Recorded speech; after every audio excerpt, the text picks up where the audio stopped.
అమ్మాయి అబ్బాయి ఎట్లాగ ఇష్టపడ్డారు కాబట్టి పెళ్ళి కూడా 90 దగ్గరనే చేస్తా. ఇక కట్న కానుకలు అంటారా, ఓ 30 తులాల బంగారం ఇచ్చి ఒక 5 లక్షలు చేతి ఖర్చుకి ఇస్తా. మాకు ఓకేనండి. కాకపోతే ఒక విషయం, మా అమ్మాయి ఉద్యోగం చేసే అవకాశం అయితే లేదు, ఇంట్లోనే మంచిగా ఉంటుంది. అదేంటి ప్రొఫైల్లో సాఫ్ట్వేర్ ఇంజనీర్ అని ఉంది? అందుకే ఉప్పల్లో అబ్బాయికి ఒక 100 గజాల ప్లాట్ రాసేశారు. అయితే ఓకే. మా అమ్మాయికి వంట వార్పు ఏమీ రాదు. వంట చేయదా? అంటే మావాడు వంట చేయాలా? అందుకే నాకు వచ్చే 70,000 పెన్షన్లో ఒక 40,000 మీకు ఇద్దాం అనుకుంటున్నాను.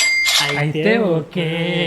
అన్నిటికంటే ఒక ముఖ్య విషయం ఉంది, మా అమ్మాయికి ఇన్స్టాగ్రామ్లో రీల్స్ చేసే అలవాటు ఉంది. రీల్స్ గిల్స్ మా ఫ్యామిలీలో లేవు. అగడగడగడగడగడ సఫారీ కారు, హైటెక్ సిటీలో ఇల్లు, అవసరమైతే మీరు అడిగితే ఇవి కూడా ఇచ్చేస్తానికి రెడీగా ఉన్నా. అయితే ఓకే.